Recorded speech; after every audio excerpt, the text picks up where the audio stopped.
People across the country are now aspiring to look like their own selfies. Yeah. That's right. Experts say nowadays more and more social media users are actually becoming obsessed with looking like the filters they see on Instagram and Snapchat. Going with the dog filter, you want to look like that? You know what? I like the one with the big eyes. The big eyes. That one. It removes all the blemishes. Realistic, sure. But here's the serious part. They say trying to look like your Snapchat filter could actually be detrimental to your health. 47 ABC's Taylor Lumpkin has more. I do use social media, especially Instagram and Snapchat. It's another social media app that's taken the world by storm.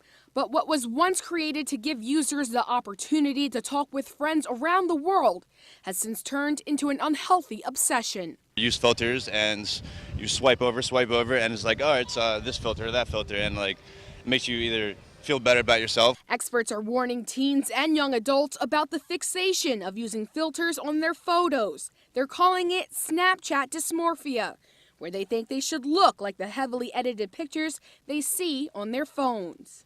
As this has begun to be more popular, children and teenagers are influenced by other children and teenagers. With Snapchat, users have the ability to choose from different kinds of filters that often give them freckles, bigger eyes, and even different colored hair.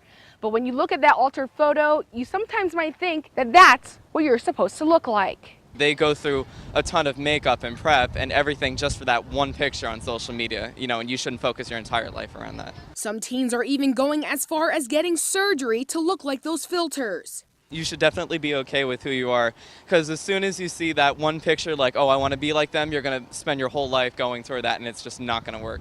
And parents say they're worried about the impacts these social media trends will have on their own children.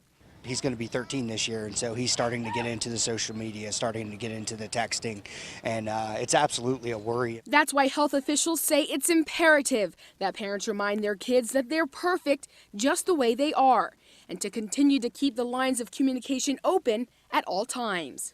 If parents know what's going on in their child's thoughts and emotions, then they can make a better judgment as to whether this is something that might be harmful for them. Taylor Lumpkin, 47 ABC.